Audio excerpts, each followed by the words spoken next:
آج ہم اس ویڈیو میں ایک یہودی کی بات کریں گے۔ ایک مرتبہ ہمارے پیارے نبی کریم صلی اللہ علیہ وآلہ وسلم صحابہ کرام رضی اللہ عنہ کو سنت سکھا رہے تھے کہ پانی ہمیشہ دیکھ کر پینا چاہیے اور 3 سانسوں میں پینا چاہیے۔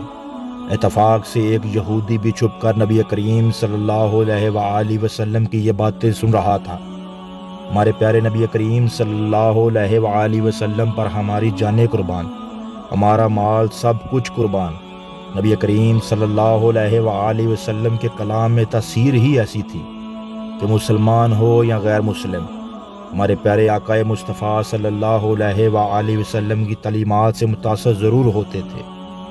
رات کو سوتے سوتے اس یہودی کو جو ہمارے پیارے نبی کریم صلی اللہ علیہ وآلہ وسلم کی باتیں سن رہا تھا، اچانک پیاس لگی، بہت زور کی پیاس محسوس ہوئی۔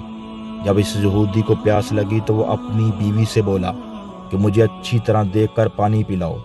بیوی بولی، آپ کیسی باتیں کرتے ہیں؟ چراغ بجھا چکی ہوں، رات کا وقت ہے، کیا دیکھ کر پانی پلاؤں؟ ایسے ہی پی لیجئے، پانی تو صاف ستھرا ہے، گھر ہمارا ہے۔ یہودی کو بڑا غصہ آیا، بیوی سے بولا، چراغ جلاؤ اور روشنی میں مجھے پانی دیکھ کر پلاؤ۔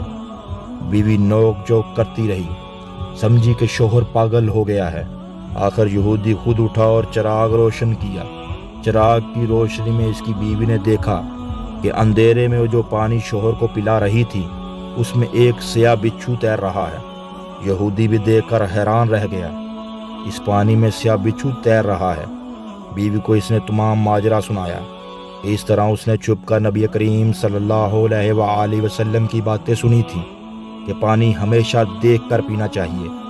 صبح کو وہ یہودی ہمارے پیارے آقا مصطفیٰ صلی اللہ علیہ وآلہ وسلم کی خدمت میں حاضر ہوا اور رات کا واقعہ آپ نبی کریم صلی اللہ علیہ وآلہ وسلم کو سنایا۔ ہمارے پیارے آقا مصطفیٰ صلی اللہ علیہ وآلہ وسلم نے تبسم فرمایا